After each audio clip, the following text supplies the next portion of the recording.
All right, welcome back. So in this video, I want to now talk about a something I think is very important to understand when it comes to prayer, and just really in terms of your relationship with God, right? And that's the importance of honesty. So very, very important. This is something I've learned in my relationship, and it's something that when I've seen other people speak about their relationship with God and things that they've been told in near-death experiences, things like that, a lot of them sort of center around this idea, either from people missing that idea or from them understanding it. So one thing I want to mention just before I get into it is last video, I don't know if I explicitly mentioned it. I believe I alluded to it for the most part, but I wanted to just mention that when I was making this chapter in the book, a lot of what I was talking about initially was talking about praying to God in terms of asking for things. But, so I left a lot of the framework because that has changed, because since then I've started praying to God, not asking for things. And I pray to Him a lot. And that's what it means to have a relationship with Him. So a lot of what I talk about is going to be related to praying to God when you do ask for something, or just praying to Him in terms of just saying what's on your heart, because that's also what it means to have a relationship with Him. And then having a relationship with Him also means the other things I believe I mentioned last video, which just has to do with all the different things you do throughout your day as it relates to your desire for God. For example, just giving someone money in God's name, right? So you think Jesus would want me to give this person money, so I'm giving them money, right? When you do things like that throughout the day, that's a form of accepting Him into your life. And by the way, it's not super important to mention this now, but another thing that happens, which I didn't mention, was that it is also possible to do the opposite, right? You can do certain things that reject God and say you don't want Him in your life, which is pretty much the same in the spirit realm, as saying you want negative entities in your life. And that's actually a principle that's done in, that principle is kind of behind with a lot of the demonic stuff that you hear in music or see on TV, when you sort of pursue these things despite feeling the loss of spiritual energy, so you know there's a bad component to them, to still pursue them anyways, like saying you want them more in your life. So that's a form of permission that negative entities get to enter your life. But we're going to talk more about that next chapter, more about the concepts around that, but I thought that I should mention that, at least right now. But, so to get into it here, let me go over this first point. So it says, having a relationship with God means being honest to a degree that you may not be used to, right? So this was something very, very important that I've learned in my relationship with God. Now, most of us, we think of ourselves as honest people, decently honest, right? So we're not going around lying all day to people and deceiving them every second we get the chance to, and sort of having a relationship with God and not being able to do that is like a huge change of pace. Like, no, that's not really what I'm talking about. Most people, like I said, would consider themselves to be decently honest people. Not perfect, but good, right? They're in a good place of honesty. They try not to deceive others and lie to them. But what I've realized in my relationship with God is that even still, right, in the way we interact with people, there are still certain, I don't want to describe it, there are still certain sort of avenues of hiddenness, right, in the relationship that we like to have and that we're used to sort of navigating the relationship with. So for example, someone acts what's bothering us, especially for us men, right? I shouldn't really say that, but we might say, oh, nothing. No, we're good, right? Nothing's bothering us. We're fine. You know what I mean? Meanwhile, we're not fine. Something is bothering us, and the person can tell, right? But we like to have that certain degree of we appeal to that degree of hiddenness because this person doesn't know everything going on with us, right? Someone may ask us to, I don't know, what we think of something of theirs, right? We might say, oh, it's fine. Meanwhile, we don't think it is. Something they did or something that happened, or we hide how we feel about something that they're doing. Things like that, right? And these are just things we do. Like we don't really think about it anymore when we navigate our relationships with other people this way. Or maybe we're trying to figure out what they think because we can't read their minds, right?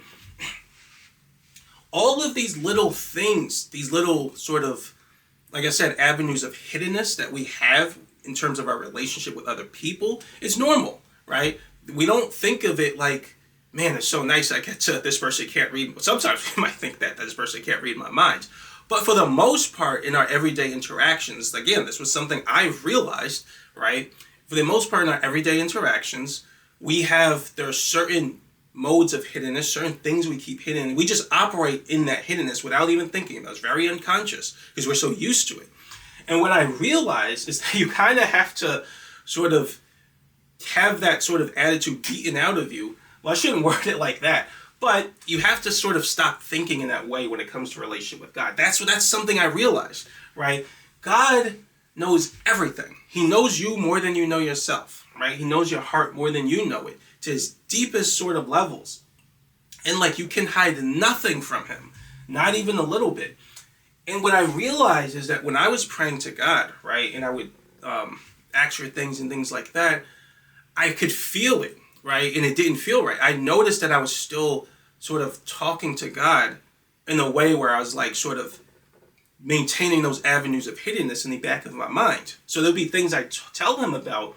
For example, I could pray for something, like, let's say I want to pray for our car. I'll talk a little bit more about that in a moment. But let's say I pray for a car. That actually happened to me. I think I put that example in the book, right? But I pray for a car, right? Meanwhile, I have a car that runs perfectly fine. And I tell him that, well, I need the car for a reason that sounds high and mighty, or a reason that sounds good and like altruistic. Well, that's not quite the right word, but I think you get what I'm trying to say. A reason that sounds like it's for a very good reason. Meanwhile, in the back of my mind, I know it's not for a good reason, right? That's a misalignment. That's a sort of like form of spiritual dissonance, right? You don't want to do that, right? You can hide nothing from God. And to truly say that you want God in your life, right? Which is basically the premise of what we're talking about in terms of having a relationship with God. You have to choose him. You have to choose all of him, or you get none of him at all. And part of doing that, part of the means of doing that, is honesty. You have to be 100% honest in the relationship with him at all times, right? And I'm not saying like if you're a tiny bit dishonest, then that's it, right? But I'm just saying strive to get rid of that sort of thinking that you can hide things from him, right? Because again, in our normal relationships with other people, we can hide things from them. Not that we're trying to, but that's just the way it is here, right? In the spirit realm, it's completely different, right? But in here, in this realm, you can hide. You're in a position where there are things, there are things that are always going to be about you that are always going to be hidden from other people, right? Because we can't read each other's minds, and so you get comfortable with that. And you're never really in a position where that changes, right? So you don't even think about it anymore, or you don't think about it. You probably never thought about it. But when it comes to God, you have to stop thinking like that, right? You have to, like I said, kind of get that attitude sort of, I shouldn't use the word beaten out of you, but right, you want to, let me put it this way. You want make the effort to beat that out of yourself, right? That type of thinking, because there are various consequences that result from that thinking. Some people sort of have a relationship with God their whole lives, right? And they never get out of that mode of thinking. Not good, right? I knew it as soon as my situation might have been a tiny bit different, because when this first started happening, I prayed to God for understanding, right? So I wanted to know everything about the spirit realm, and I wanted to know it like an equation, right? So I just started getting downloaded with information. I believe that either later that day, I think it was the next day. But I started getting downloaded with information, and there were just certain things I understood about intention and the connection between intention and what comes into our lives and things like that. And when I was praying to God, and I had a lot of spiritual energy too, so spiritual energy increases your perception of right and wrong.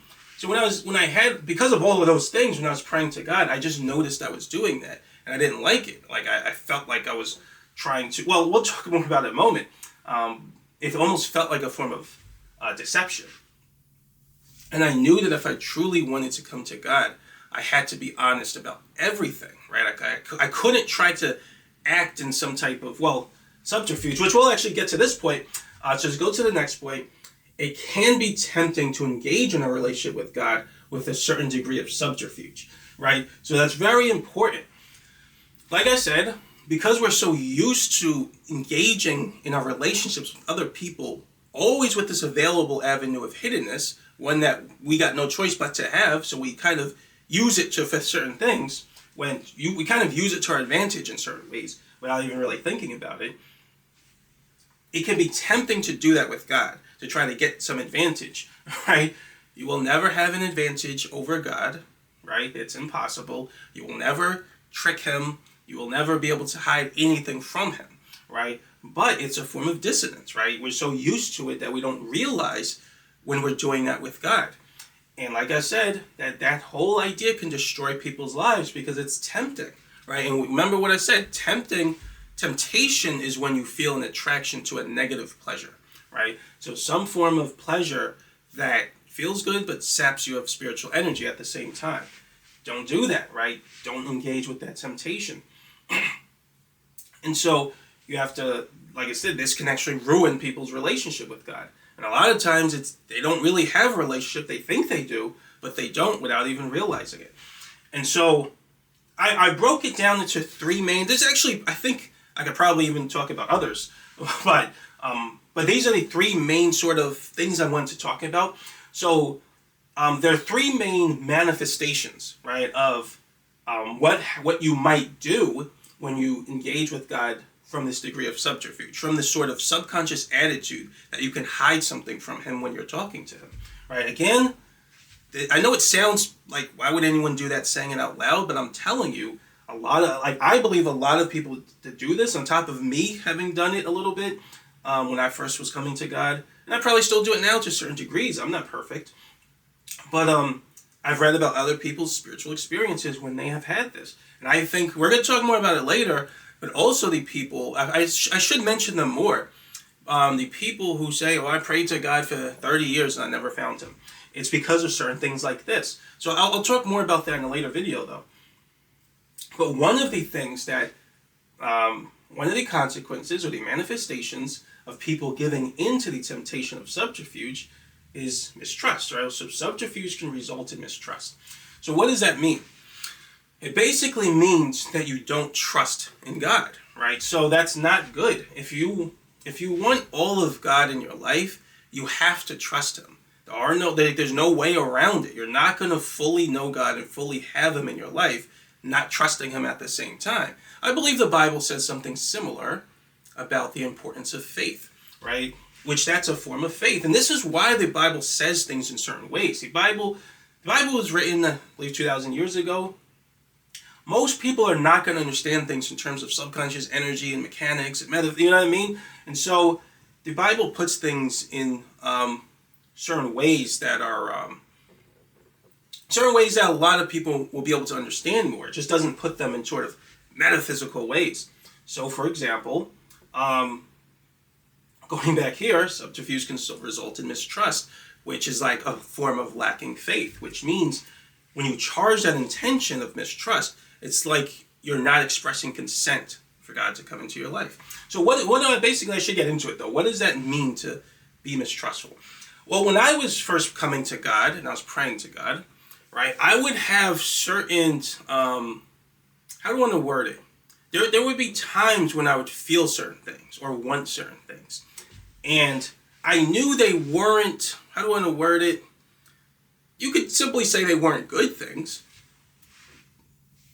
But, they would be almost like things I didn't want to admit to myself, right? Things you could say I'm ashamed of, or I'm trying to just have too much of an ego and be like, no, that's not me. That doesn't represent me. You know what I mean? And I would try to pray to God as if, I could do that with other people, right? So they might say something, I'd be like, nah, you know what I mean? That's not me. Like, get out of here. Or something like that, right?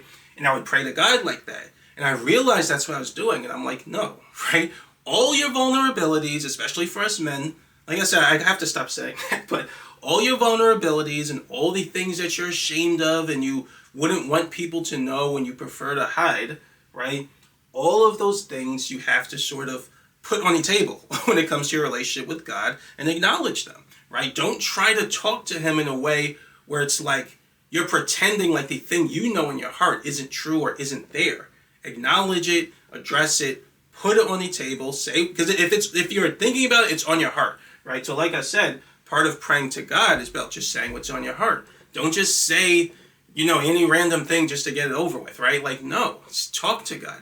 Like I said, I believe it's really a transcendental expression of subconscious instinct, which generally means you're going to feel some emotion while doing it. So that's why it's good to sort of speak to God in a way that sort of creates emotion from you, right? Because then you're doing it I would imagine, the most purely, right?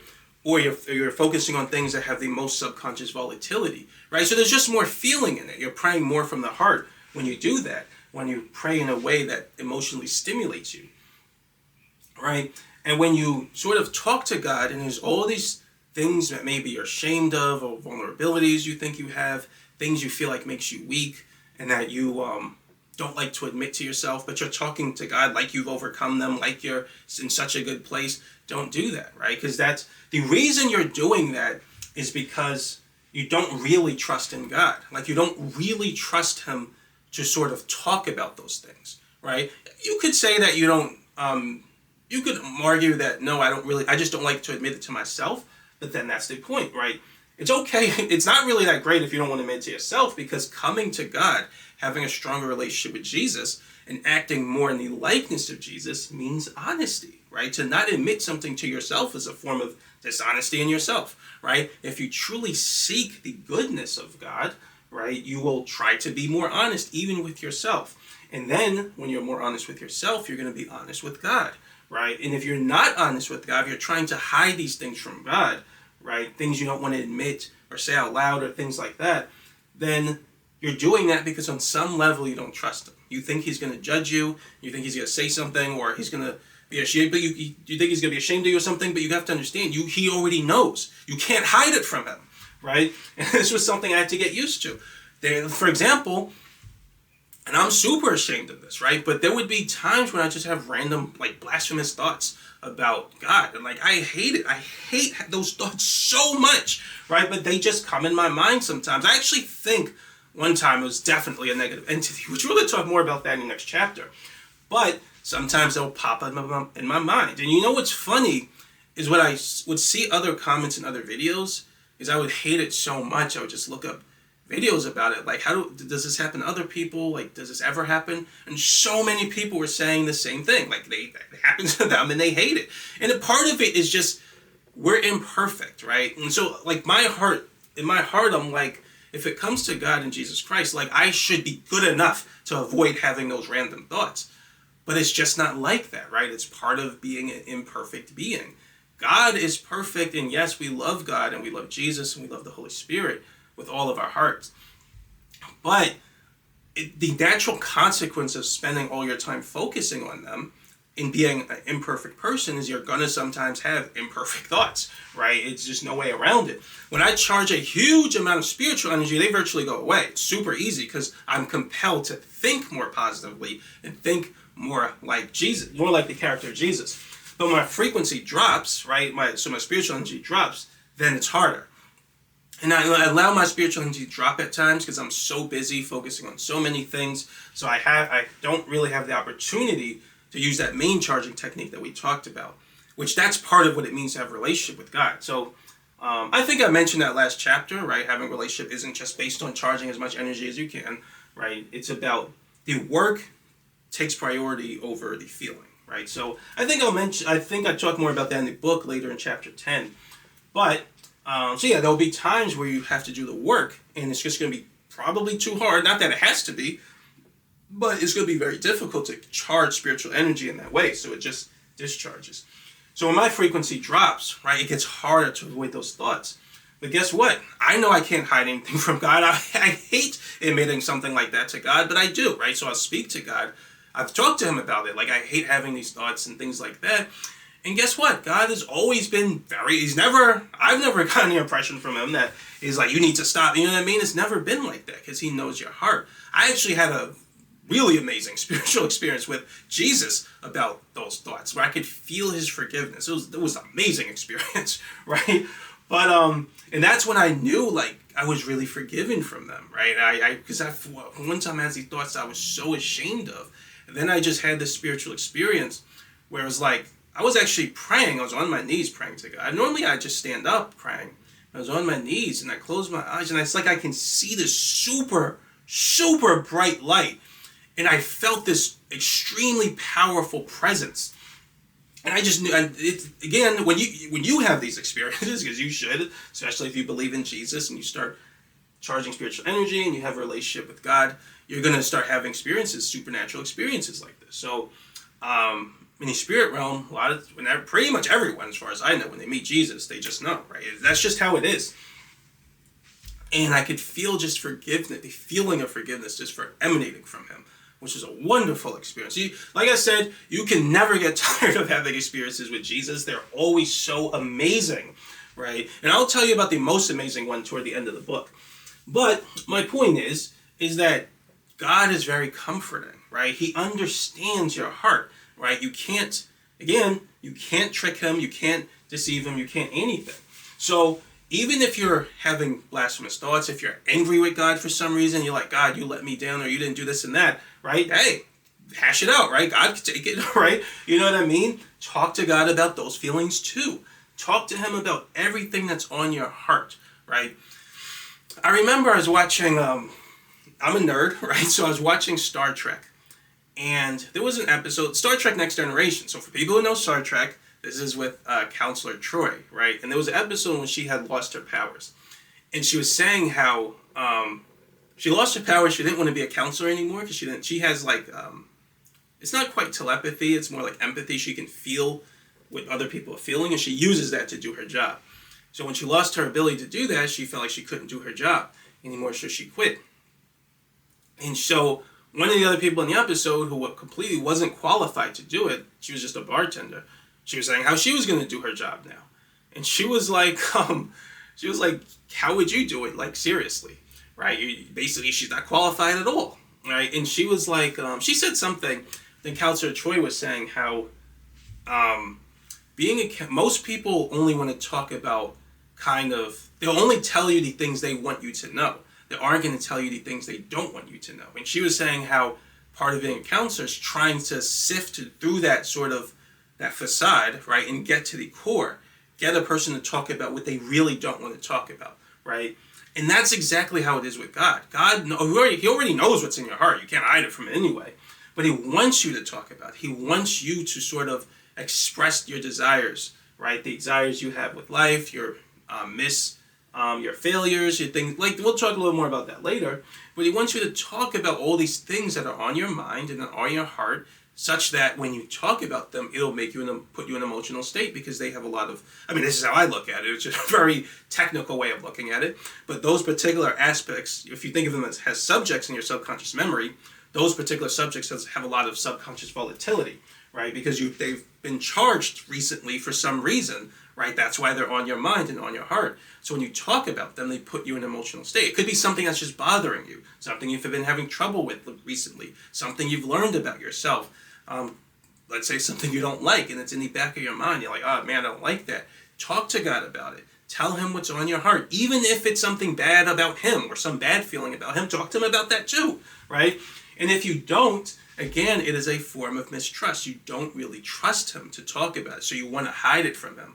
No, do not do that. So that when you talk to him about everything that's on your heart, good and bad, right, that is a form of honesty. And ultimately what it comes down to is it's another way of expressing intention that gives him consent to come into your life. You're sharing everything with him, good and bad, right? You want the whole nature of him in your life, right? So yeah, ultimately part of choosing God in a way that goes beyond grace is honesty. Not only honesty with others, but being honest in your relationship with him. Don't try to hide anything that's in your heart, on your heart from him. Be used to regularly talking to him about it. One last thing, because I think I made the point, but one last thing I'll say is that sometimes, just out of nowhere, I'll get this crazy, and this is more of a good thing, right? Sometimes out of nowhere, I'll just have this crazy, like, I guess in Christianity, or for us Christians, we say on fire, right? So I'll just be on fire for Jesus, right? I'll have this crazy love for Jesus and God, and I'm like, man, I love God so much. I love Jesus so much. And I'll just say it, right? I just say that because that's what's on my heart, right? I'll pray to Jesus and I'll tell him, and this is more or less personal, but I'll just tell him, how much I love him and how happy I am to serve him, how I want to keep serving him. I never want to let him down. I'll just say things like that and how I feel so close to him. Just say what's on your heart, right? If that's what's on your heart, then say it, right? And that's a good thing. And sometimes out of nowhere, I just have these feelings, right, of like love for Jesus. And so say that, right? Again, I'll try not to keep saying this, but for us guys, we have trouble talking like that, right? No, talk like that with Jesus, right? With God.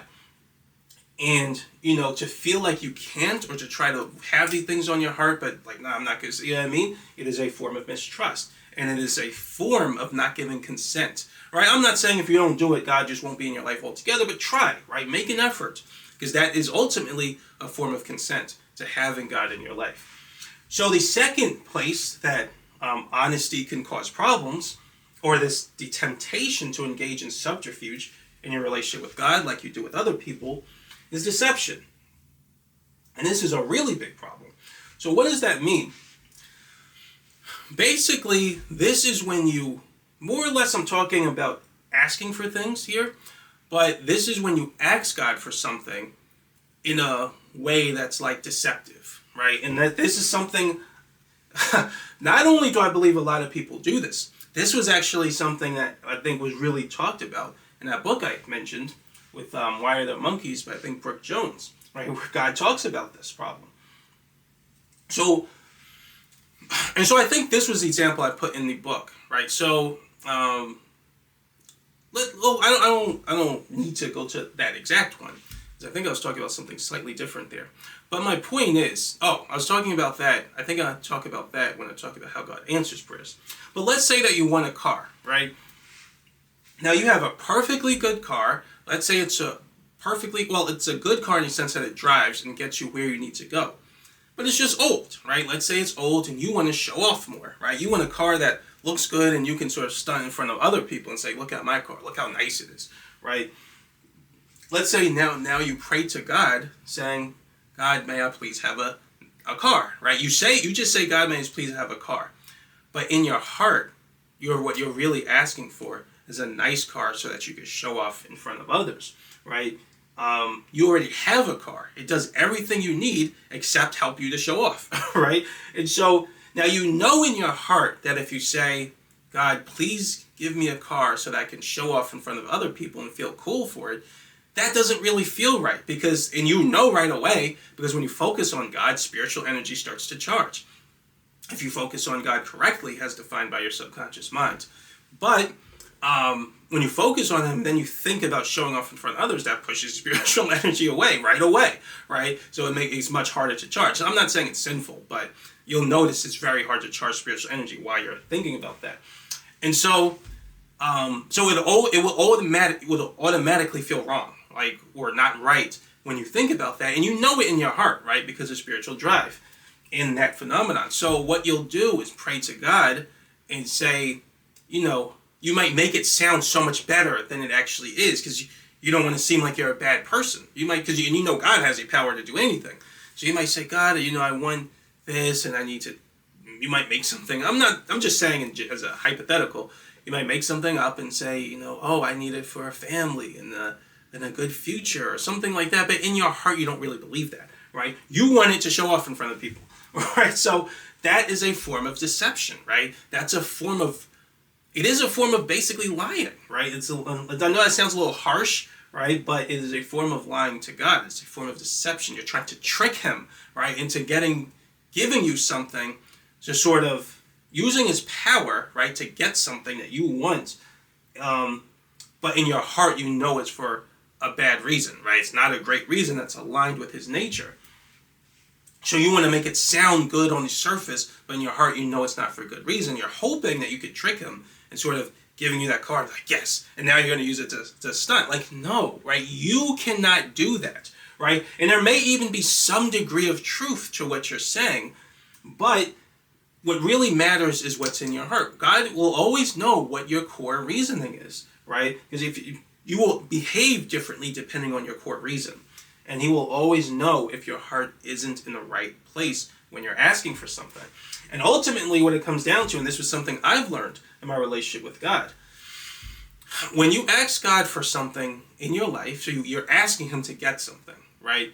It always should be for something that is truly good, right? And you know in your heart it's good by the definition of right and wrong that God has placed in your heart. You know that from spiritual energy and from spiritual drive, right? So truly moral behaviors, or behaviors that bring in positive energy. And you're able to, that bring in, or moral behaviors, I should say. Moral behaviors that bring in, that have positive pleasure, which is what I was trying to say, right? Perfectly positive pleasure, and they bring in spiritual energy without any feeling of corruption, right?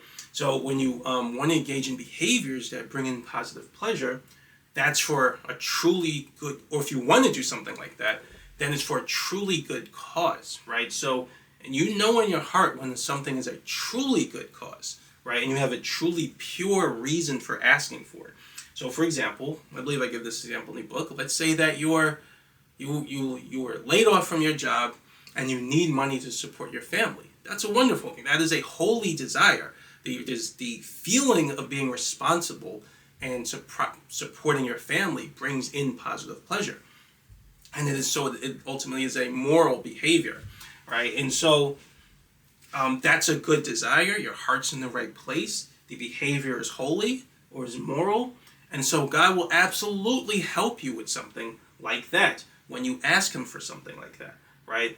But if you didn't get laid off from your job, you got fired, let's say because you do drugs or something and you just couldn't perform, and now you need money to help buy drugs, and you say, God, please help me get a job, right? And you make up some reason that sounds good, but in your heart you just want to get the job to get more drugs, then no, right? That's a form of deception. And in those circumstances, excuse me. So in those circumstances, I do believe God still responds to your prayer, just not in the way you're thinking, because your heart isn't aligned with what you're asking.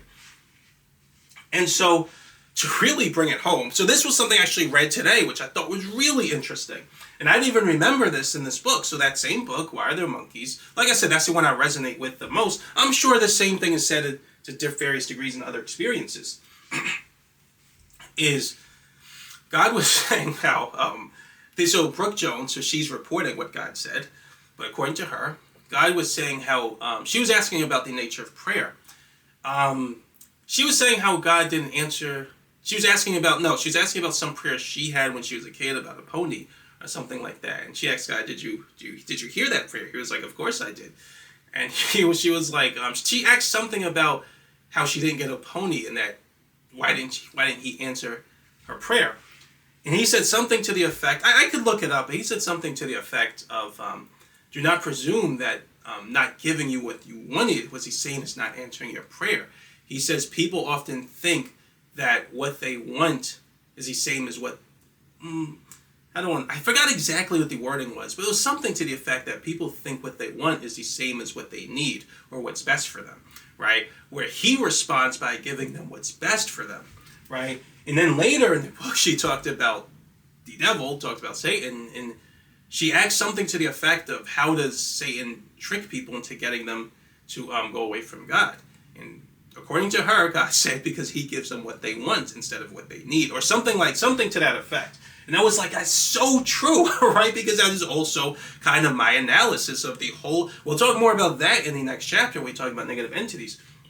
That's completely similar to my analysis of reality, right? And how that whole sort of dynamic works. In other words, negative entities, they love when people focus on negative pleasures because that's what they want in the moment, right? They don't realize that the more you pursue a negative, most people don't realize the more you pursue a negative pleasure, the more your spiritual energy is just going to drop. But they think that the feelings they have that represent the state of their spiritual energy, they think that's fixed or that's going to increase as they pursue negative pleasures because they don't know metaphysics. So the more you pursue a negative pleasure, the more your spiritual energy is just going to drop, and you're just going to become more unhappy as you get more of this thing you want, which makes it completely pointless, right? Spiritual energy represents your connection to God. The more you lose it, the more you lose the ability to feel anything positive, although your ability to feel negative things increases, right? So what sense does it make to pursue negative pleasures and get more and more and more of it when you're just losing your spiritual energy and you lose the ability to feel anything positive from it anyway? It's completely pointless, right? Most people don't know that, right? So a lot of times people will pursue these negative pleasures and negative entities. They love when people chase negative pleasures. So like lust or money, greed, right? Trying to make their life super easy, which is ultimately a form of laziness. Things like that. They're like, I was going to say something, but like injected to my veins, but no. They love when people sort of pursue these things because it pushes them away from God. It makes their job so much easier, right? But again, we'll talk more about stuff like that in the next chapter. But I just want to mention that because it was so true, right? Everything God says is true, but that's also my understanding. In other words, when you ask for something of God, He responds by giving you what's best for you and what's aligned with His nature. So if you understand His nature, you're going to understand how prayer works so much more, right? But if you don't understand it, then you're not going to understand how prayer works, and you're not going to understand when He's responding to you and things like that. So that's why it's important to have a relationship with God, and ultimately it's also important to want His goodness. Everything results from wanting God's goodness, right? When you truly want the goodness of God, you will find Him and you will be able to understand Him. When you want all types of other things, right? You want God, but you don't truly want His goodness, then the process doesn't quite work right? It always comes back down to wanting that highest feeling of purity, which you get from spiritual energy and from moral behaviors and positive pleasures. Right? So yeah, I just wanted to mention that. So it's very important when you pray to God and you ask Him for something, do not be deceptive. And not that this probably isn't necessary to say. That's basically when you're asking for something. Now, if you're just talking to God, of course you don't want to be deceptive with that. Don't lie. I mean, I never did this. But don't say things like, oh, I'm such a good person and I did this today and I was doing this for you or something. And meanwhile, in your heart, you know you weren't. You're just trying to deceive Him to get points, right? No, right? You cannot trick Him, right? I don't know why people think they can do that, right? And I think people do it, right? And I know it sounds kind of weird saying it out loud, but I guarantee you so many people do this, right? And it does come up in some near-death experiences that people do it. But ultimately, it's a form of this, right? The temptation of giving into the same subterfuge you have in all your relationships with other people. You try to give into that same state of subterfuge with God, and you can't. And it results in these negative behaviors, which can happen, if you're not truly wanting the goodness of God. And and this is another big one, right? Which is, there was one other thing I wanted to mention about this. No, I wanted to mention it here. So, this last one is subterfuge can result in secret sins. So this is really important. So this was a concept I've always known of. I didn't use the term secret sins, but this was something Ivan Tuttle, so in his near-death experience, he called it secret sins, which I'm like, oh, that's a perfect word for it. That's a perfect phrase for it. And so I was to use it here. So what is a secret sin? So a secret sin is it's something you do that you know is wrong, right? So we were talking before about how when you truly want a relationship with God, you will start doing things, right, on the behalf of God. Like, what does God want? God, if I believe God would want me to do this, so I'm going to do it, right? And you think about different things throughout your day that you think would please God, that would please Jesus, right? Well, sometimes people will do the opposite. They say they want a relationship with God, but they'll do things they know in their heart God wouldn't want them to do, or they believe in their heart that God wouldn't want them to do, right? But they do it anyway. How could you say you want a relationship with Him if you're doing things you know He doesn't want you to do, right?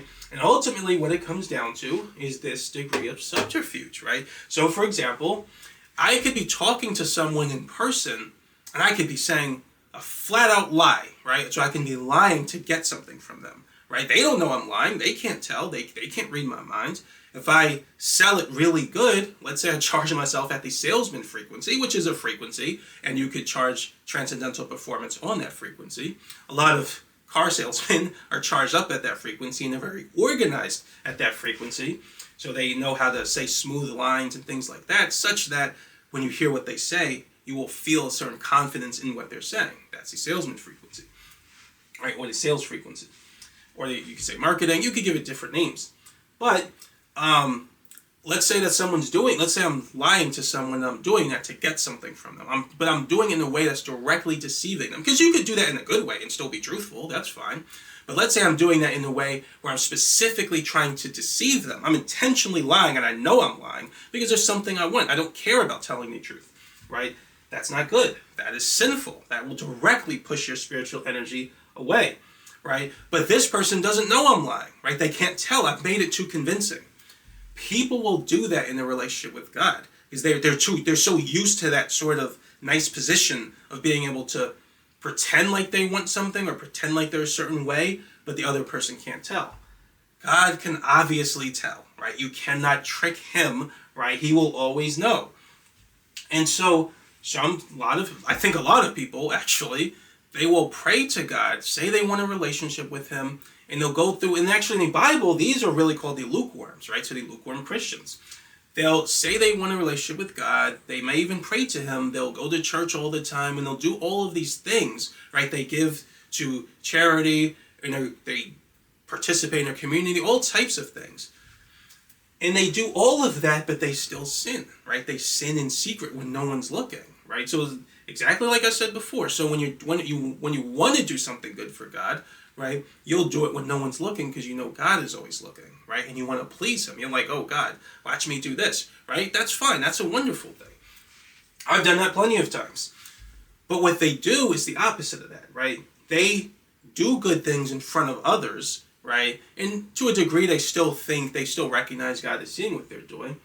But then it's, like I said, it's a form of dissonance. Why would you think God could see those things but not this thing, right? But in secret, behind closed doors, when no one's looking, they will do things that they know God doesn't want them to do, right? And they believe in their heart, they believe strongly in their heart that God does not want them to do, but they do it anyway, right? And they think it's okay. And a lot of times what they'll do is they'll rationalize it.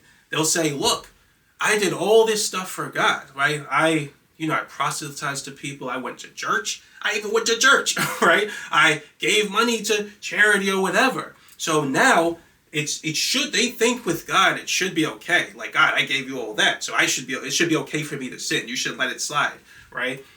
And so you see that thinking is terrible, right? Because what does that thinking ultimately mean? It ultimately means that they never really wanted God. If you think the reward of you serving God is sin, then you never wanted him in the first place, right? God's nature is positive. It's holy, but one expression of holiness is positivity, right? It's not like God sins sometimes, or he sins, he sins every so often, so it's okay if you sin every so often, right? It's not like he's like, to truly want him is to say, well, yeah, it's okay to want sin, but you can want him at the same time, even though his nature is not sin. That makes sense. No. If you truly want God, your heart has to express a desire for sinlessness, because that's his nature. His nature is sinlessness, right? And when you express that nature, that's a part of what it means to be in a state of repentance, right? And we'll talk a little more about that later, but that's why repentance is ultimately at the cornerstone of your relationship with God. You cannot have, this is something I've learned in my relationship with God. This was in the Bible, and I didn't even know that, right? It's just something I've learned in my relationship with him, is you cannot truly have a relationship with God unless you are in a state of repentance, right? We'll talk more about what that means later. For now, you can just think of it as a state when you are making every effort not to sin, right? Not to do something God doesn't want you to do.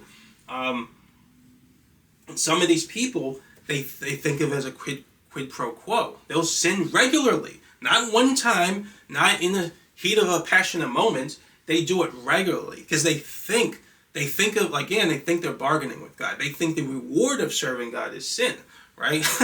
How could the reward be sin when God is sinless? That doesn't make any sense, but it's a form of dissonance, but they don't think about it. And why? Because their heart didn't truly desire his goodness. What their heart desired was self-righteousness or selfishness, basically, right? They were really only serving God to serve themselves, right? And this is this is what was kind of referred to in the near-death experience. I forgot about it. Howard Pittman, I think, was the term. But I put it in the last video, one of the earlier videos. And that's what he was talking about. Ivan Tuttle talks about the same thing. He had a hellish near-death experience, and he went to heaven too. But he said he saw a lot of people in hell who were engaged in this. That's kind of why he used the term. They did all these things for God, but they were still engaging in secret sin. Why would you think it's a secret? You know what I mean? It doesn't make any sense. But they were engaging these sins, right? That behind closed doors, and this is another thing that's kind of interesting.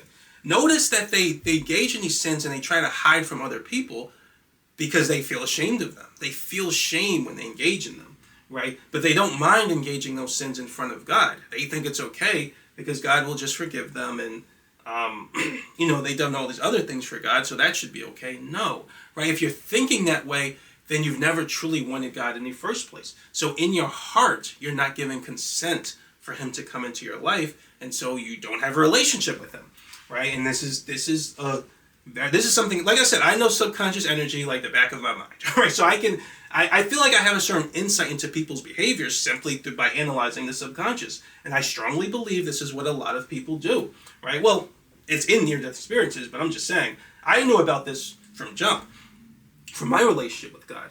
So, needless to say, don't do this, right? So if you truly want God, if you truly want his goodness, and you have to think and behave in ways that express that desire, right? Because that is ultimately a form of consent to having God come into your life. And expressing that desire means choosing a sinless life or choosing a sinless nature, right? And that's, no one will ever be perfect, but that's where Jesus comes in, which we'll talk a little more about that later, right? But you want to make an effort to live a life of sinlessness and to do good things, right? Which is why the Bible says something to the effect of faith without works. We'll kind of go into that more. I could go deeper into this, but I think we'll go more into it when I talk about repentance. But suffice it to say, do not be in a state of repentance. Do not sin, right, when you're behind closed doors because you think God can't see you. Of course he can, right? People think because God isn't on their heels every moment saying, don't do this, don't do that. And as soon as you do it, don't do it. No. He doesn't have to do that. If you truly wanted him, you would just not do it anyway. You cannot get a message. I mean, he gives people messages all the time, right? But I'll tell you more about that later. But let's say you didn't feel like you got a message from him for 10 years, right? You would still do this. You would still avoid doing this, still live in the way you know you're supposed to, right? You would still express that desire for God. He doesn't have to be there giving you messages left and right for you to still be choosing him. We'll talk more about those concepts later. But for now, yes, do not sin in secret. It is a very bad thing. He will always be able to see you. And again, that is a form of subterfuge. One other thing I want to mention, which is not exactly related to this, but I think is useful to mention, is this is almost like a form of all three, right? Not really a sin, but really more or less these two.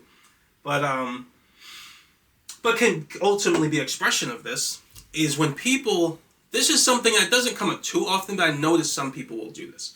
They will pray to God many times, or a lot, right? And they think the amount they do it, right, for some reason entitles them to more of God's blessings, right? Oh, well, I prayed to God 10 times a day. I prayed to him 20 times a day. I prayed to him 20 times. That was so much. Now you owe me. God, you have to give me something. Look how much I did, right? Look at that attitude. It's terrible. It's the attitude of feeling like God owes them something because of how much they did, right? That means if you're doing it for the purpose of getting something that's such that now you feel entitled, I don't see how you would feel entitled unless you were doing it to get something out of it, other than God's nature, right, in the essence of what he truly is, then it's still a form of selfishness. It's a form of deception, and it's a form of, it's like quid pro quo attitude I was talking about, right? And I've seen this. Like, some people will pray multiple times, then they don't feel. Now, there's nothing wrong with praying multiple times a day. There's nothing wrong with praying. I've read I forget her name. I think she's like a Nigerian chick, like a Nigerian lady. She talks about praying for like hours. That's fine if you truly feel it and if your heart's in the right place when you're doing it. It's always about honesty, right? Not a form of mistrust, not a form of deception, not a form of quid pro quo, right? You're just trying to get something out of it for selfish reasons, right? And what I believe happens is some people will pray to God. They're not praying from the heart. They're just kind of going through the emotions. Oh, let me get this prayer out the way, and then they go back to what they're doing. And they do that multiple times a day, and they're like, okay, now God basically owes me, right? No, right? If you're thinking that, then your heart's in a selfish place, and you never truly wanted God in the first place, right? Because if you truly want God, you'll pray from the heart, honestly. You don't feel like he owes you anything, right? And all you're expressing is your desire to have him into your life, which he does willingly in a wonderful way, but you don't feel like you're owed anything, right? That feeling of entitlement is, that doesn't feel like a positive pleasure to me. It feels like a form of selfishness, right? Which pushes spiritual energy away. It makes it harder to charge. So yeah, I just thought that was important enough. Don't have this attitude of God owes you this and God owes you that, and if I go through the emotions and engage in this pretense and that pretense, I went to church a lot. I went to church for a couple of hours. I did a nice thing today. So now God, you owe me. You have to give me something. You have to at least let me sin a little bit, right? You know what I mean? Stuff like that. Or you have to get me this car. Like, look how much I did for you. You're not gonna give me this in return? Like, no, right? Your heart was never true. That's a selfish desire, right? Your heart was never truly in the right place if you want that. That is something I also think happens. So we haven't talked about all of it, but this is something I think happens to people who say they've been praying to God for 30 years and they never found him, right? It's stuff like this, right? I believe it's because of they engage in these types of things, which is why I say you cannot outsource your relationship with God to others. I think I'm going to talk about that in another video. Don't have that section in the book, but do I want to talk about in this video? No, I'll talk about in another video. But basically what it means is you can't say, oh, this person searched for God, therefore I won't find God. No, right? There are various aspects to establishing that relationship that you're just never going to know if someone's doing properly, right? And I guarantee you there are many people who approach God and do all three of these, right? They sin and they say they want a relationship with God, but they sin in secret, right? They ask God for things that they want, but they do it from a place of deception, right? They're trying to trick him, right? They know what they're asking for is not for a great cause, but they pretend like it is on the outside. None of us will ever know. Or they don't trust him. This is probably not as bad as the other ones, but they're expressing some form of mistrust in him, right? They might ask him for something, but they're not asking him in a way. That's actually an important thing I kind of forgot to mention. They're asking him for something, but they're not truly trusting the way he's going to do it, right? God knows in your heart if that's happening. Actually, I talk about it in the book. I think in the next section, I talk about the way of God, which I actually wanted to combine those ideas in this section.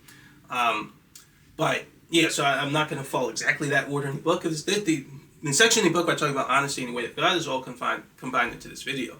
But yeah, when you ask God for something, you have to have it in your heart that you're going to trust the way he's going to do it, right? And he can tell if you're doing that, right? So that's something I also learned to do in my relationship with God. I had to express that trust in him, right? Like I said, I shouldn't really put it this way, but I say when all else fails, trust in God. Excuse me. So when all else fails, trust in God.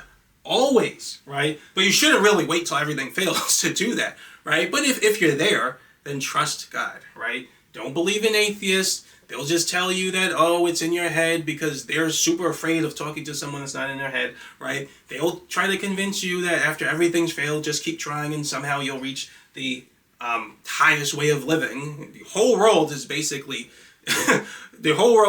crumbling and, oh, it's just keep trying, right? Like, so we'll talk a little more about how that works later with, in relation to the world and the state of the world and how it relates to God and things like that.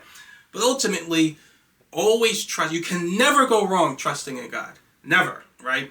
And when you ask God for something, trust in his way of doing it. Just put your faith in him and put your trust in him, and he'll deliver, right? That when you have it in your heart and you ask God for something, but really you're asking for it on your terms, right? Then that's going to change it's going to really, like I said, I believe God still responds to it, but you're not going to really understand his response in that way, in that case. And then you're going to say, oh, he didn't answer me, right? Just like what happened in that video, in that book by Brooke Jones, Why Are There Monkeys, right? The exact same thing. She thought God didn't answer him. And in the book, he basically indicated that he did, just not in the way she thought, right? So that's very important. When people say they search God for, I should say millions of years, but when they search God for so many years and he never answered, that's why I always, and now we have, in the next video, we're going to talk about how God answers prayers. And so that's why when I ask them, when they say that, I always ask them, what was the thing you didn't get such that if you had seen it, you would have said God answered your prayer? Because I know it's going to either be they don't understand the way God answers prayers and why he answers them that way, which we could talk about in the next video, or it's going to be that in their heart they were committing one of these three problems, one of these three sort of, I don't know what to call them, right? But they have one of these three problems in terms of they're praying to God, which completely misalign their heart with the prayer, and it caused something to go wrong, where they're not going to understand the answer that comes. It's going to be some version of this. I already know that's what's going to happen, right? So I asked them different things to try to probe these answers, and I never really get an answer to that. I've asked many atheists that question. I've never gotten an answer, so I don't even know how they would answer it. But yeah, so basically, just keep these things in mind when you're praying to God, when you're asking God for things, when you just pray to him and say what's on your heart, and ultimately in terms of your relationship with him, right? Like I said, I think I'll talk about it a little later in the book. Having a relationship with God means praying to him regularly. It's not just asking for stuff when you need it, right? It's talking to him and saying what's on your heart. We'll talk more about it later. You're going to notice he actually responds to you even when you didn't ask anything, right? So that's kind of nice. So the last thing I want to talk about here, I thought about putting it in another video, but I was like, no, let me put it here because it's related to the concept of honesty, all right? So when you truly have a relationship with God, right, and you truly want him, right, you want his goodness, you don't want to you're not trying to pick and choose which parts of him you like. Well, you like that part of God, you like that part. No, that part I don't want. Let me see. Ooh, that part I like. Like, no, don't do that. If you choose God, you choose all of him or none of him at all, right? And when people are saying they want a relationship with God, there are certain differences in their behaviors, right? And as I like to say, all born-again Christians know it. Nothing I'm saying is like out there and, hasn't been realized by anyone. All born-again Christians I believe all of them have kind of recognized every one of these principles that I'm saying, because it's what it means to have a strong relationship with God. And as you do draw near to God, he helps to change your heart to a place where you start sort of engaging with these behaviors. So many people have said when they spoke to Jesus, when they had a relationship with Jesus, like they recognized their life changed and all types of vices, they started going out of their lives, or they started having the strength to overcome them, or more of a desire to overcome them, all types of things. That's because when you accept God into your life and you express that intention, you express certain behaviors and desires for God, right, your subconscious charges. And that is a type of consent. That's a way of giving consent to God to come into your life. And so when you do that, you'll notice your behavior change. You'll notice you have this strength or this motivation to not give into certain vices. And then there are other things where God will just influence you on a subconscious level to do certain things. You'll notice good things starting to come into your life. And so, like I said, all born-again Christians have experienced that, and they know what I'm talking about. And that's ultimately what I was saying, is ultimately why a lot of people will say having a relationship with Jesus has transformed them. And atheists will say, oh, it was in your mind and this and that. Like, as always, never giving a theory, never just learning by denying. I can know everything in the universe if I use their same technique for knowing what happened, right? Don't believe them. Ignore them, right? So you know what's happening on the subconscious level. That is how God designed reality. He designed it so that you will only know him through your own personal faith and experience, and that you can inspire others. You can inspire others and give your testimony so that they know God. That way everyone can engage with the purpose of life, right? Don't believe atheists where their idea is if God exists, he has to be able to be presented on a table, and thus completely defeating the purpose of life. I don't know. Like I said, I will never understand atheists for as long as I live. But so when you truly seek God, I've kind of felt it useful to think of your motivation. What motivates your behavior? There's a certain drive that you have which expresses itself in certain ways. If you don't really want God, it's going to express itself in this way. If you truly want God, it's going to express itself in this way. So your underlying motivation. In Conversations with God, so by Neil Walsh Donald, I believe he says he spoke to God in his book. God was saying something called a sponsoring thought, right? And that's kind of what this is. Now, as though some people who have read that book will say, well, that doesn't quite agree with Christianity. I understand. We'll talk more about that in chapter 10 as it relates to the relativity principle. But I still think there's a lot of good nuggets of information in there. And I have weighed the two, and ultimately, Christianity seems like the most accurate sort of framework of the metaphysical reality. And there's much more we haven't talked about, so I'll talk about why that is later. Or at least my belief on why that is. So this first one is called motivation by consequence, right? So when you say you want a relationship with God on a conscious level and all of this, but in your heart you aren't really wanting a relationship with him because you don't truly desire his goodness, then you're going to be motivated by consequence. And when you do truly want a relationship with God and you truly want his goodness, you're going to be motivated by honor, right? And what I mean by that is you're motivated to honor your relationship with him, right? So the first thing that you would do when you're motivated by consequence is you do things for selfish reasons. And when you're motivated by honor, you do things because you think is what God would want you to do. So we kind of talked about that already. But ultimately what it comes down to is when you do things for selfish reasons, on the outside you can make it look like, oh, you're doing it for this reason and you want this, right? I said it here. You could say, oh, you want God in your life. Meanwhile, you're engaging in secret sins. Knowing God doesn't want you to do that. But meanwhile, you're saying on the outside, you want God in your life. No, right? You're motivated by selfishness. You're only doing it because there's something you think you'll get out of it other than God's goodness, right? So for example, people who engage in secret sins, I guarantee you, right? So obviously I'm not in their head, but I know they subconsciously in the back of my mind. I guarantee you their thinking is that quid pro quo mentality, right? So they're like, they think if I do like Ivan Tuttle, he said that he saw pastors in hell, right? And so I believe pastors do this. They think because they have done all this work in the church and they've sort of said sermons to all these people and they've proselytized the name of Jesus. So all these people, they think of it as I did all this work for God, so in return, he'll let me sin, right? So in other words, they're doing it for the consequence. The consequence in that case is the sin, right? All they really did was do enough that they think God would let them get the reward of sin, right? Because they really wanted it, right? They probably wouldn't have done any of it if it wasn't for that consequence. So they're motivated by what they can get out of it. This next thing they'll be able to get, that's not the goodness of God. Not good. Another expression of that is to, I wonder if I talk about it. Oh yeah, I'll talk about that actually, the next thing, which is kind of an extension of this. But for the moment, when you do things because you think God would want you to, right, you're not motivated by consequence, right? You don't really care. It's like you go first. Like, and I talked about it before. Like your bills, right? There are certain bills that I know I'll never have to deal with, right? I'll never have to deal with. There'll never be any consequence for them. But let's say it's for in that relationship. I was actually planning on talking about that next, but I'll say it now. Let's say that you're in a relationship with someone, you had an exchange of services, so like a temporary relationship, and you truly feel they honored their service to you.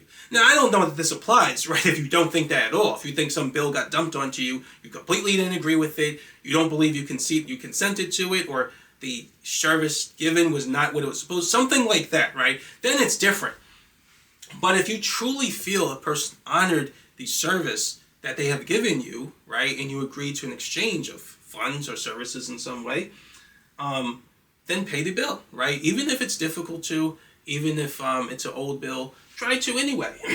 not because of the consequence, right? Not because someone's going to come after you and do something to you, right? But just because you think it's what God would want you to do. You want him, you want to behave like Jesus, right? You want to behave with the character of Jesus, which is perfect, right? His character is perfect.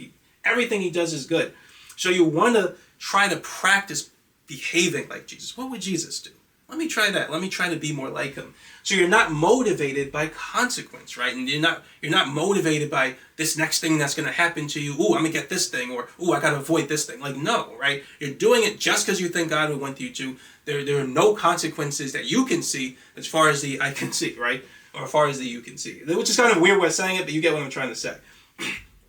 You're simply motivated to do it because you think God would be pleased by it, right? So, I've done this plenty of times, right? I'll just pick up trash, right? If there's some trash on the floor, or sometimes there's something I think someone might slip and fall on, I'll just pick it up. There's never going to be any consequence to me. I'm not having this attitude like, oh, if I do this, I'll get a reward. Let me do it now. That's motivated by consequence or for selfish reasons, right? But if you do it because you think God would want you to, no one's ever going to see what you did. You know what I mean? No one's going to give you some type of praise for it. There's no immediate consequence to you, right? Good or bad, right? You only do it because you think, God would want me to, so I did it, right? I wasn't looking for something in the immediate vicinity of time to get something out of it, right? So that's very important. When you truly have a relationship with God, you go first. You do things without it reaching some near date where there's some consequence that you're going to sort of either avoid or get from the action. Is that if you have to wait till then to do the action, then you never really wanted it in the first place. You're just doing it for selfish reasons. You're doing it to avoid whatever iceberg is coming. Or if it was a positive iceberg, you're just doing it to get the positive iceberg, which is ultimately a selfish reason. You didn't really do it for God. So this is kind of an extension of that, which they're kind of the same thing, but I'll just say it. So when a person is motivated by consequence, they often wait until some negative consequence is near to do the right thing. And when someone is motivated by honor, by honoring their relationship with God, they often do the right thing without the need for any negative consequence. So like I said, I pretty much just said that. But yeah, since I said it, I'll just reiterate. Let's say, so if I gave the example of telling the truth, right? So before, sometimes telling the truth is very hard, right? Because there'll be a lot of negative consequences if you do, especially if you commit a crime, right? When some people, when they lie, right? I think it was Ivan Tuttle. It was one of these experiences, one of the hellish near-death experiences I looked at. There was a guy who was committing crimes, got away with it his whole life. No one ever knew what he did. And then he saw him in hell, right? So at least in this experience, he saw him in hell, right? Because what he thought, which was again, that's a secret sin. He thought that because no one else knew, he got away with it. God knew, right? And what he did was he was he wasn't telling the truth and confessing what he did. He was just avoiding the negative consequence. He was thinking selfishly, right? Sometimes you'll see people just turn themselves in. You're like, why did they do that, right? It's because even if they don't have a strong relationship with God in the moment, their spiritual drive is always there, right? And sometimes they listen to it, sometimes they don't. But when they listen to it in those cases, they do the right thing without the need for any negative consequence. In some cases, they'll do it even when there is a negative consequence because they want to honor they want to just do what their spiritual drive is telling them is the right thing, which whether they realize it on a conscious level or not, is honoring their relationship with God. And I've been in that situation. I've been in a similar situation before, and I'm like, should I just kind of, say this thing? And then one time I was thinking about it, and God told me, he actually was interesting because he actually said no. In other words, he let me know that I was right with him for that, and he wanted me to do other things. Because that thing, if I had said it, it would have kind of interfered with my ability to serve him in other ways. So that's why it's good to speak to God, right? And if you're in a situation like that, speak to God, right? If you're good with him, you're good. You don't need to worry. But I believe you understood my heart, which is I'm thinking about different things I can do to go first, even if there's no consequence, or even if there is a negative consequence, but there's no consequence that's coming, right? I never have to worry about it, right? When you're motivated by honor, you go first. You just do things without any consequence that you can tell is coming toward you. You do it because you want to serve Jesus, right? You want to serve God. So this last thing, I forgot so many things I meant to talk about with this, but that's all right. So the last thing here is when you're motivated by consequence, people who are motivated that way justify themselves through self-righteousness. People who are motivated by honor rely on God's grace and forgiveness for justification. So what do I mean by that? That's basically similar to what I was talking about with repentance. But ultimately, people who are motivated by consequence, they judge themselves to be a righteous person and a good person, right? And they don't think they need to ask for forgiveness, right? Which is terrible. So remember what I was saying before. I was saying before that life is a test, right? So comparing it to Naruto, life is one big genjutsu, right? It's an illusion. The only thing, it's an exam that you're taking. It's a really long exam. And the only thing that ever mattered is everything you did. You did it to establish your relationship with God, basically. You did it in service of God. And you did in service of your relationship to God. Or as an expression of your desire to have a relationship with God. That's what you're being tested on, right? So you're put in the world with limited resources, so everyone has to fight each other for resources in a sense, or it seems that way. You have impossibly difficult circumstances. There are all these people who have all these sort of different talents. You don't have all of them, so you need them to do certain things. Some of these places have these resources, some of those places have those resources. Some places are very poor, some places are very rich. You're in a situation, you're in the world with all those problems, right? And you don't have all knowledge, right? So God could have easily given you all knowledge about the spirit realm, which people always get when they go to the spirit realm in near-death experiences. We'll talk more about how that works later. But He took away your knowledge, and you're in a possible circumstance. What do, right? Do you do the wrong thing? Do you do things that are wrong to get ahead in the world? So basically, and this is very obvious, and I know I went over this before, but I'll just say it again. If He made certain things feel pleasurable and enjoyable, or seem that way in the immediate moment, and then other things that feel painful. So obviously, in a world of limited resources, you're going to focus on the things that feel good, avoid the things that feel painful, right? And in the process of doing that, there's a temptation to be super selfish and super greedy, right? Engage in the most gross pleasures, right? And try to enjoy yourself as much as you can and get as much as you can to avoid as much pleasure. To avoid as much pain as you can and discomfort. And obviously, right, so that's the obvious nature of the test, of the exam, is the obvious sort of desire to do those things in spite of your loss of memory about the spirit world. And the thing that gives the game away, that lets you know that that's the illusion, is that everything opposite of doing that is what feels the most pure, right? So, and even in terms of, scientists would try to explain in terms of evolution, which makes no sense, right? If in terms of evolution, I imagine the people who are the most greedy, lack the most sympathy, right, had the most gross desires, would be the ones who are most successful. That totally helps me to succeed, to be able to lie, cheat, steal from others, right? Those things should feel the best to me, right? Sexual energy feels good because our body wants us to reproduce. Danger has a slight feeling of positivity because that's our body's way of helping us to take risk. Why does greed feel so bad? Why does lack of sympathy, not caring about other people's well-being, why does that feel bad, right? Why does it feel good when I give to others? Why does it feel the most pure? That doesn't make any sense in terms of the evolution theory of this is where emotions come from. No, that what God did to set up the exam, right, is He put you in impossible circumstances, but He made the things that are less obvious on the test, right, to do, feel the most pure. And the other things, the obvious things to do, they can feel good, but they never feel good in a pure way. It's a very subtle difference that most people go their whole lives without ever noticing, right?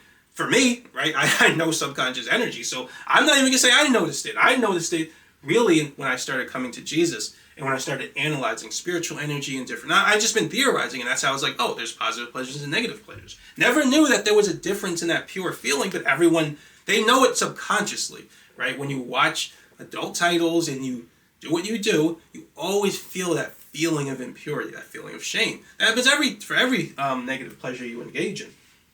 Right? And so my point is that's how the test was set up, right? To everything that's truly of God and expresses a desire for God and is a reflection of God's nature feels pure.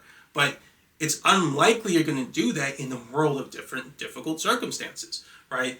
But you lose your memory, so you don't even know you're taking an exam. If your heart truly wants the goodness of God, in spite of all of those problems, you will still find your way to doing the pure actions, right? That's how the test is set up. You don't need knowledge of the test because you're being tested on your heart, right? So that's how the game is ultimately set up. And some people might say, yeah, but aren't you giving the game away? Now that I'm telling you, you know, right? Now you can just start engaging with the game and sort of doing it from knowledge instead of your heart. No.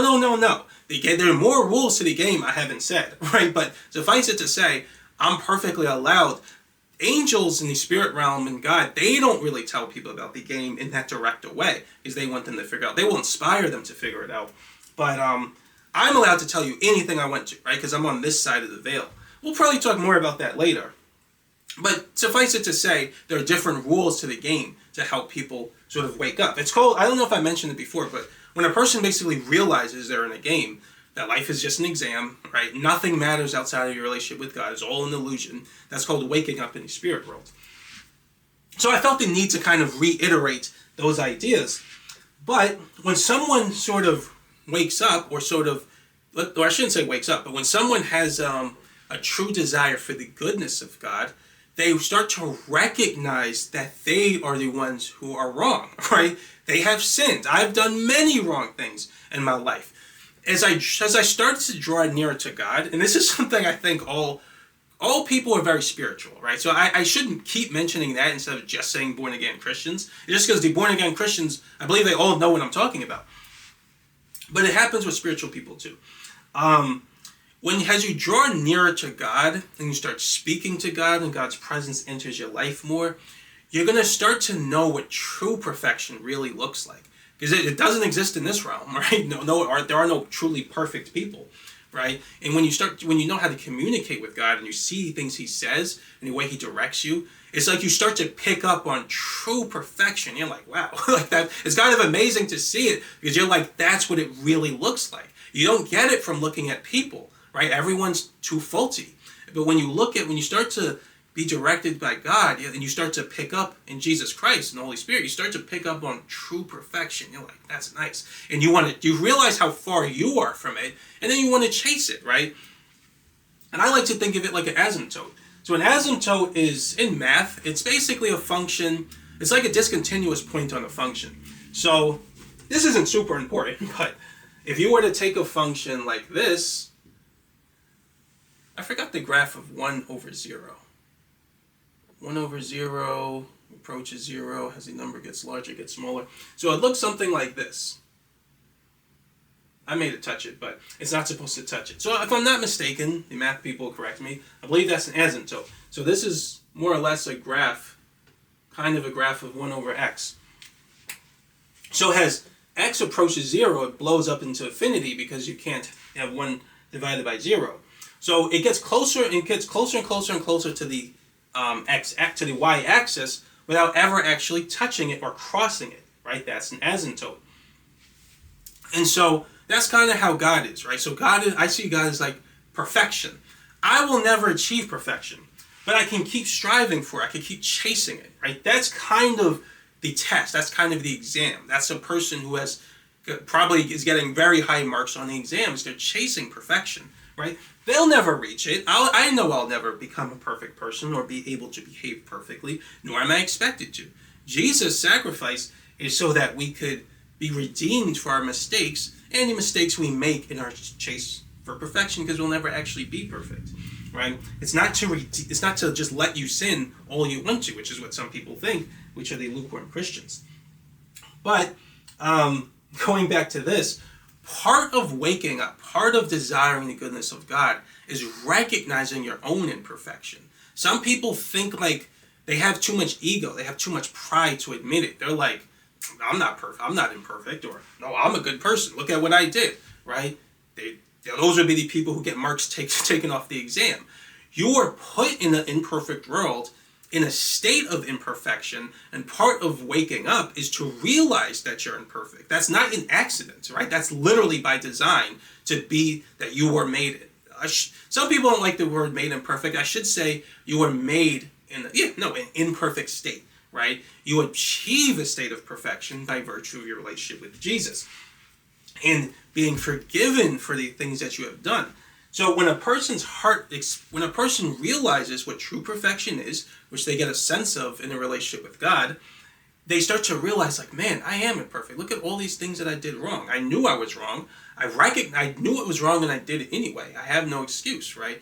Like, they're like, man, I need forgiveness, right? So this is actually part of how people enter a state of repentance, right? In the Bible, I believe the Bible talks about that too. I went through a crazy experience like that, which is kind of what set me on, I would like to think, to be the right path, but only God could judge me. But I had an experience like that. But ultimately, people who are motivated by honoring their relationship with God, they recognize their own fallibility, is the word I was thinking of. They recognize their own fallibility, right? Their own affinity or propensity to be in error, right? To make mistakes, to do things that are wrong. But they want goodness. They want that goodness. But it's like they reach a understanding where they know their own nature makes it so hard to get to that goodness. But they try, but they fail at times. And so they recognize that they're only made righteous. They only can get to that perfect state by being forgiven for the things they've done. They know they can't get it, and they don't deserve it, right? Because of all the wrong things that they've done, and they know what true perfection looks like. And they're like, when it comes to true perfection, I've fallen short so many times that I don't even deserve to be with something that's perfect, which is God, unless I'm forgiven. So that's the holy understanding, right, of your own state in nature, and that's part of the exam. That's what you're supposed to realize, right? But people who haven't woken up, or they haven't reached that state, because they haven't truly, I don't know if I want to say they don't truly desire the goodness of God, but I would probably say if they haven't gone a long time expressing that desire, they don't reach this level of understanding. They have too much of ego, too much pride, right? They say that they're justified, they're righteous through their own judgment, right? They say, look, I've done this. I'm a good person because I've done this, I've done that. I'm not like other people who murder and kill people and stuff like that. And so what they ultimately feel is they judge themselves really by human standards, by society standards, but they don't really judge themselves by the standard of perfection or true goodness, right? And if they did, they would acknowledge all the things in their life that they still do wrong. They're not perfect, right? No one is. But notice how even though they do things that are wrong, they say it's okay because it's not as wrong as what other people do, right? So they fail the test. They're missing the mark. They get marks off their test, right? And so this is very important. One good example of this, right? And some people might not like this. I don't like to make things too political, but wokeism, right? So and by the way, to not to get too political, because some of the things I might say may sound like I'm on the right. I would actually consider myself to be on the left as a progressive, although there are things that I don't agree with on the left. A lot of the problem with the left is exactly this problem, but I would probably say I agree more with certain values on the right when it comes to family, what you might call family values, and things like and having a relationship with God.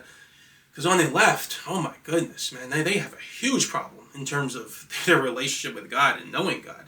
Because on the left, they've been led to believe in self-righteousness. Now, there are problems on the right, too, which have to do with what we talked about, let's believe in the spiritual anomy section, which religious fundamentalism, right? Those would be the people who don't feel it when in a relationship with God, but they double down on it. So they engage in self-righteousness too, don't get me wrong. But they still at least engage in the pretense of sort of having a relationship with God, which they really don't. They engage in lots of secret sins and deception and all that stuff.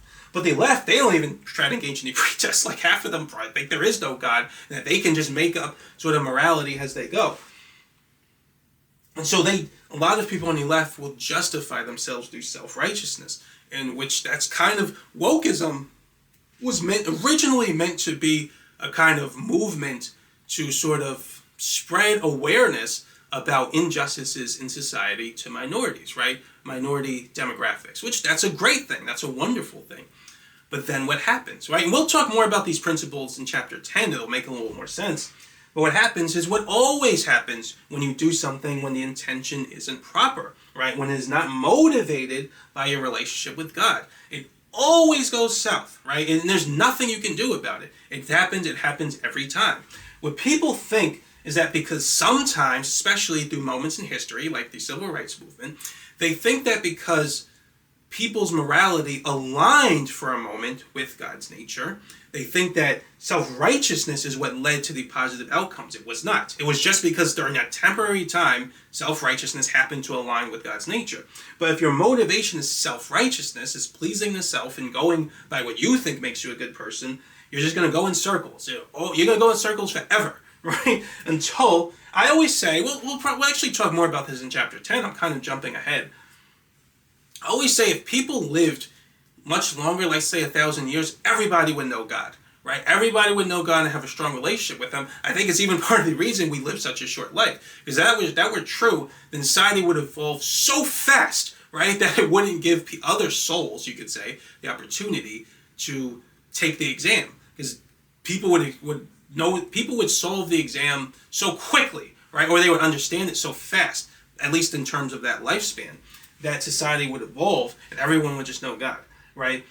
Our lifetimes are too short to really recognize the truth of God within that short time. I think that's part of why we have short lifespans, so that other souls can engage with the test, the exam.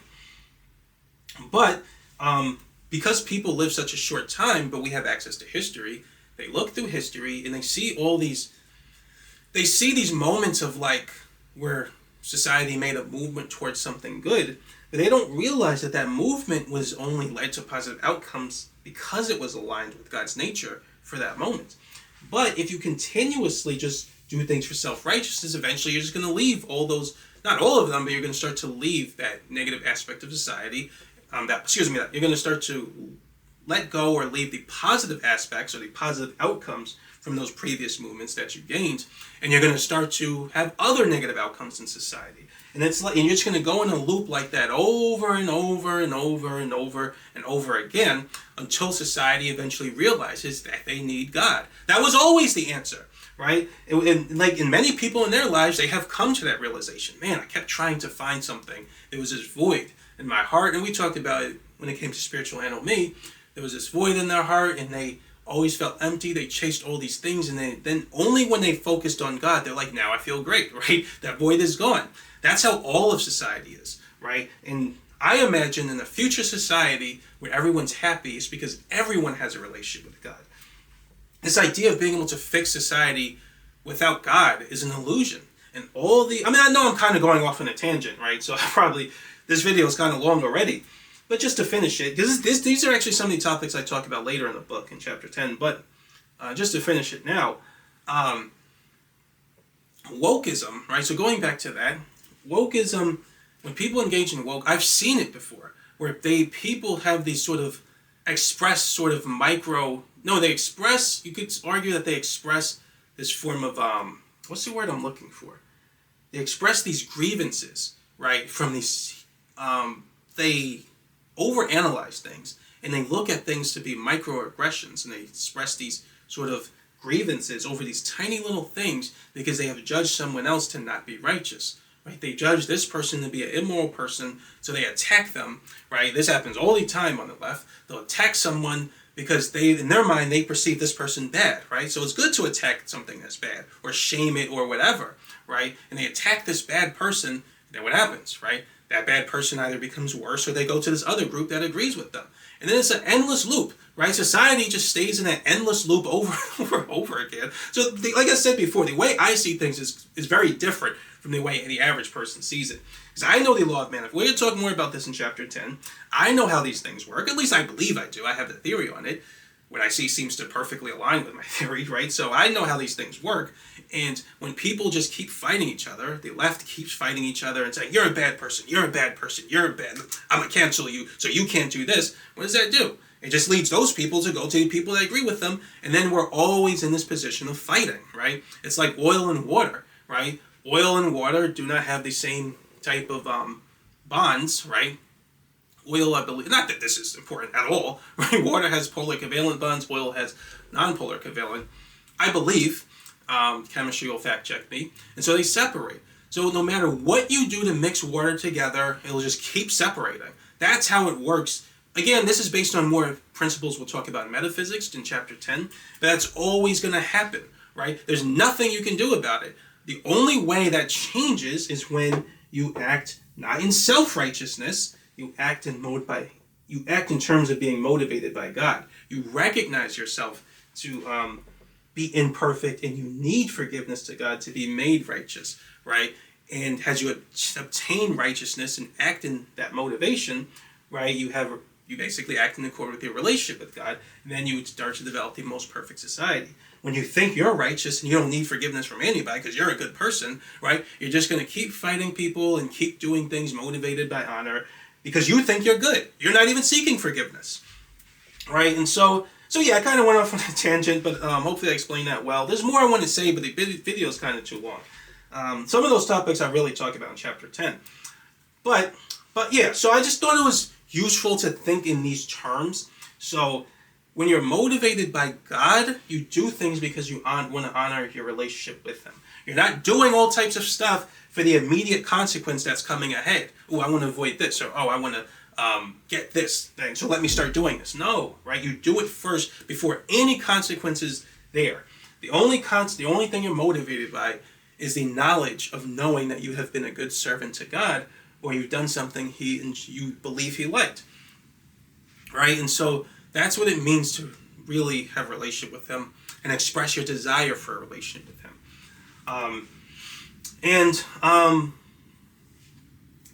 One last thing I wanted to say in this video. Actually, before I get to that, there's this girl. I don't know her name. I found her when I was looking up videos about depression, when I had it from sleep apnea, and she had a huge channel.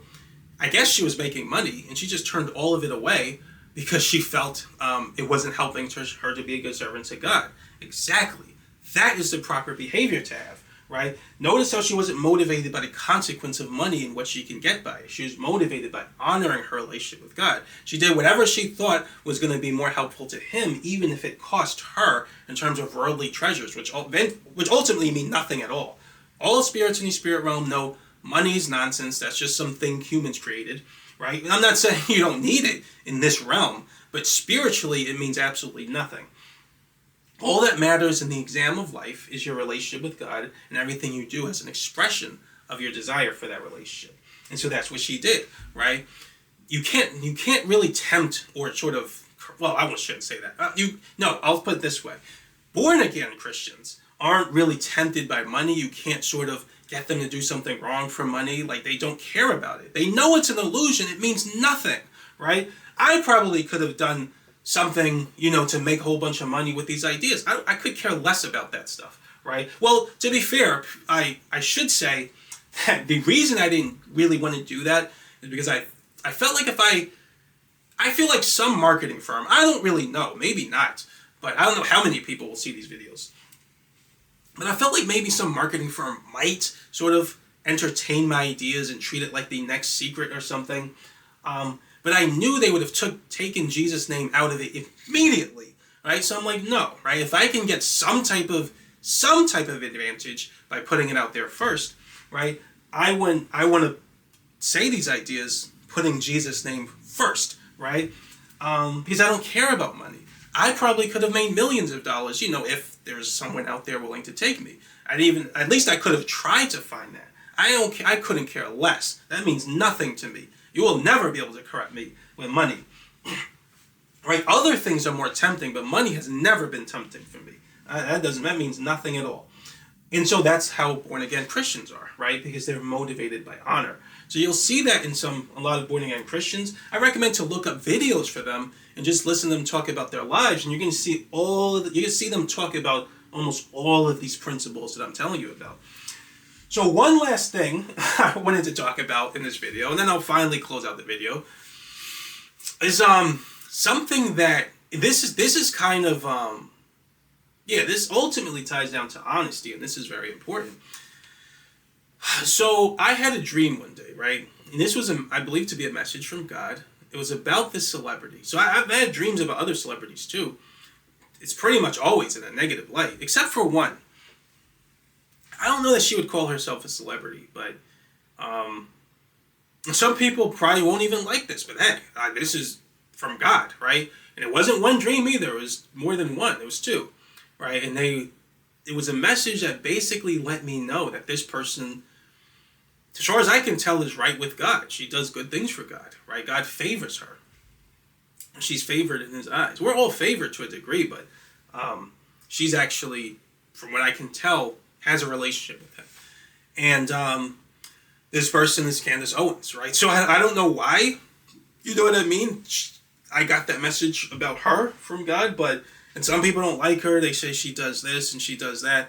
I don't know what to tell you, right? And from what I got, she's right with God, right? So Eric Thomas, I was listening to him. So he's a motivational speaker, and I was listening to him one day, and he was talking about something I started now calling the one vote rule. So the one vote rule is if you ask different people for if something is okay to do, if something's not okay, or if someone's bad or they're good, if you include God in any one of those polls, right, his vote's the only one that matters. It doesn't matter how many trillions and trillions and trillions of people, right? So not talking about this planet, but just saying in general, how many trillions of people sort of all approve of something. If God doesn't, then that's all that matters. Overrides everything, right, in the universe. So it's the one vote rule. Regardless of what you think about Candace Owens and how bad you think she is and all this stuff she did, God approves of her. And he knows more than we know. He sees things we don't see. So that's just what I've gotten, right? And I'll teach you guys how God responds to prayer in the next video. You ask him, right? And if he decides to show that to you, right, then he'll show you. He may show you what he showed me, right, which is she's right with God. But so I've gotten different messages about different celebrities. They're almost all negative, right? But hers was good. But this celebrity, he died, right? So it is a he. And I don't really want to say who it is because I don't want to put it out there. Other people have seen this celebrity in hell, right? So they've had hellish visions about the celebrity. But I had a dream about this celebrity. And I believe, I'll tell you how to interpret dreams in chapter 10. Because it relies on the relativity principle, which we haven't really gone in detail about yet. But from my interpretation of the dream, I believe God was telling me, and there's a reason he gave this message to me at that time, and there's more I could go into, but just to keep it short, this celebrity, he engaged in black magic, right? And a lot of people didn't know that, but I've later seen videos about it, and it was kind of obvious, right? Like the stuff they would say in the videos is very well documented about what he did. Now, this is a very famous celebrity, so everyone knows him. But yeah, he engaged in black magic, so that was a secret sin, which he was hiding from people, but for some reason he felt comfortable. He was more comfortable hiding it from people than uncomfortable hiding it from God, right? Which doesn't, in other words, he was more uncomfortable with people knowing than he was uncomfortable with God knowing. In other words, he didn't care if God knew. He's like, oh, that's fine. I just don't want the people to know, right? See? Self-righteousness, not caring about honoring God. People's opinion was more important to him than God's opinion. But anyway, he engaged in black magic behind the scenes, never really said it out loud, although it's kind of obvious looking back at it now. And from what I saw in the dream, it seemed like he knew it was wrong. So remember what I told you, God gives people warning visions, and he reaches out to people, which we'll talk a little more about that in this chapter too. He always lets you know what you're doing is wrong, right?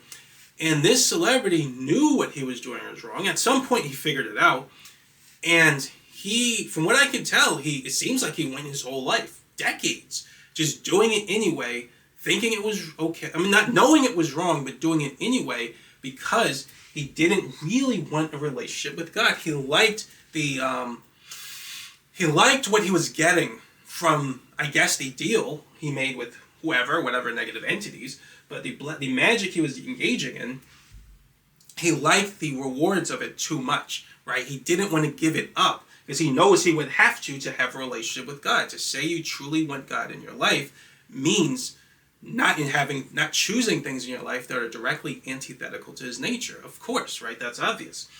But so he knew that on some level, and he couldn't do it, right? He couldn't give. He was too tempted by these negative things, these things that create or instill in him, evoke within him negative pleasure, right? And so he did it for decades, but in his heart, he always felt like, okay, I'm going to turn away and come to God, when I'm ready. Really, I think in his mind, he was planning to do it before he died, right? And so what happened, right, and again, this is based on what I saw in the dream. This is my interpretation of it. What happened, he didn't know when he was going to die, of course.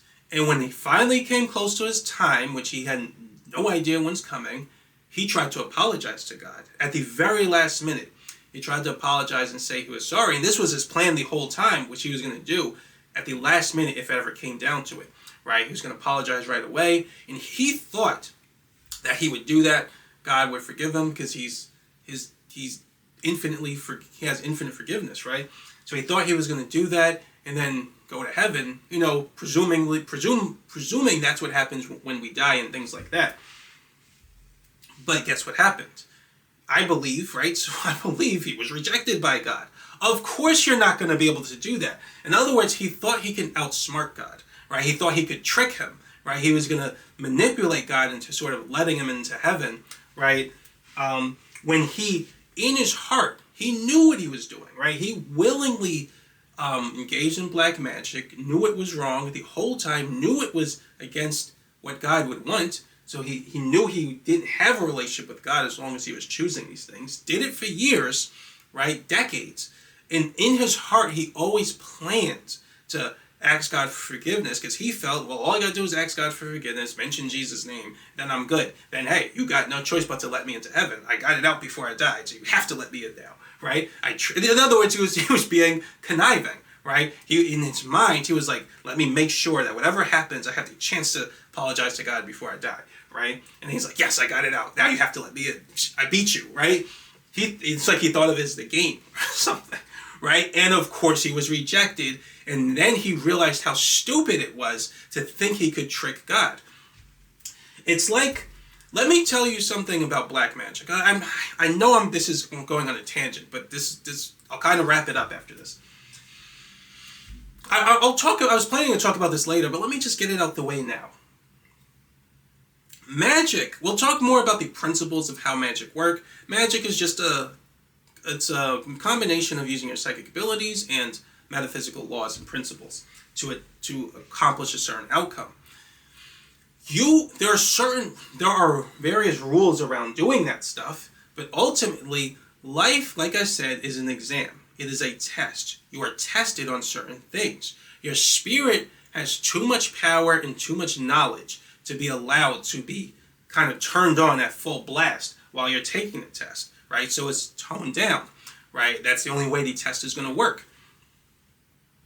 What some people do is they access their power. So they access their psychic abilities, they turn their spirit's power on, and they access their psychic abilities, and they use metaphysical laws to manipulate outcomes in reality to make the test, not really to make the test easier, but to make their lives easier, right? So they don't engage with the difficulties of the test, right?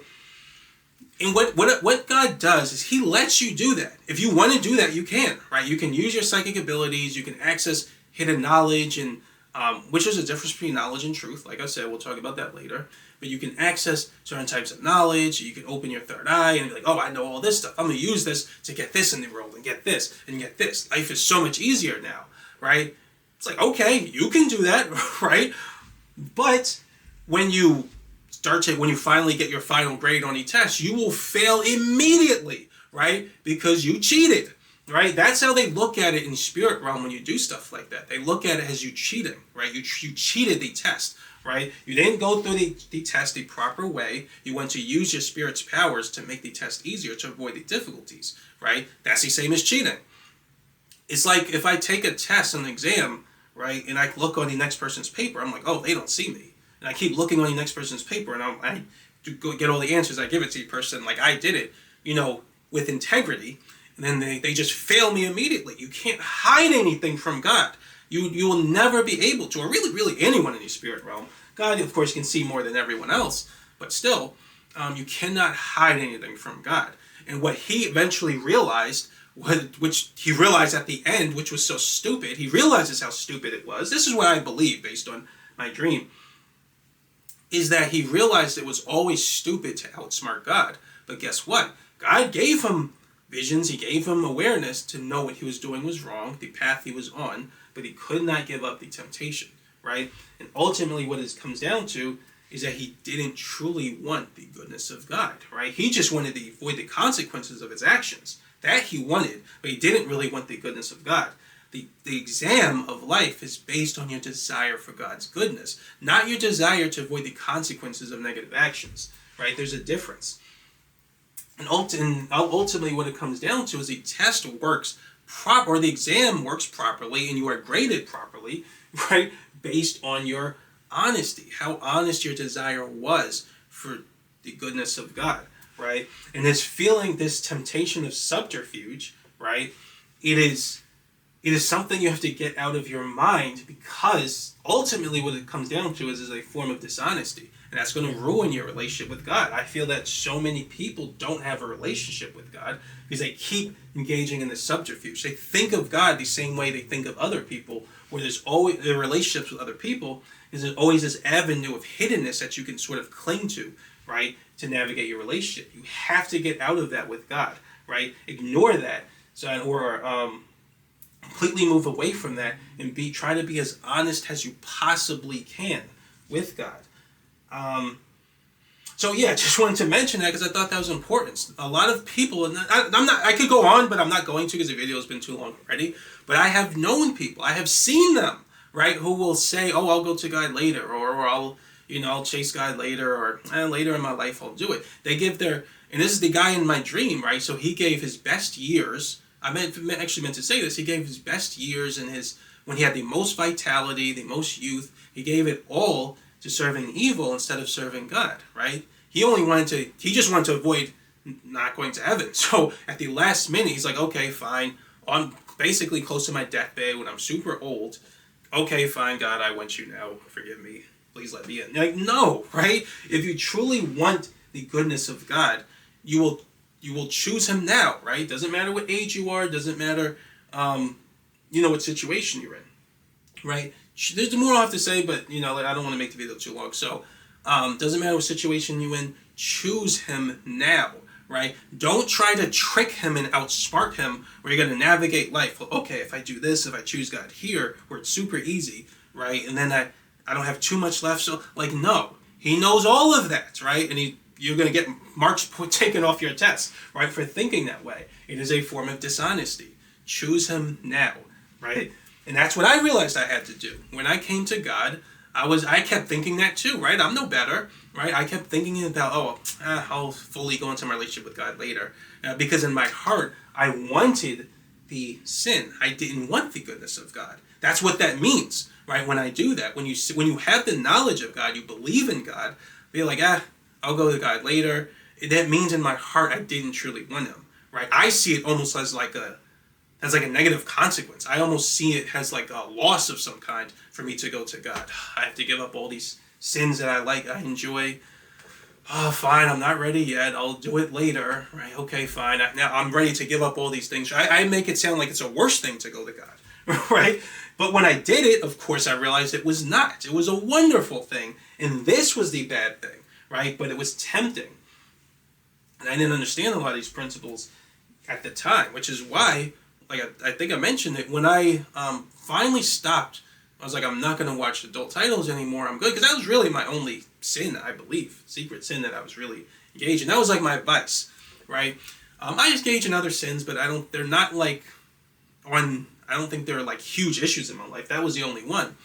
And I had this dream when I stopped where I was going down, right, in a roller coaster, and then it just stopped, right? And I knew that represented me choosing not to do this, right, engaging in these secret sins, right? I made the choice now, not later, not when it may be too late, right? Because I'm motivated by consequence. I'm just trying to avoid the consequences of my action. I'm not motivated by honoring my relationship with Jesus, right?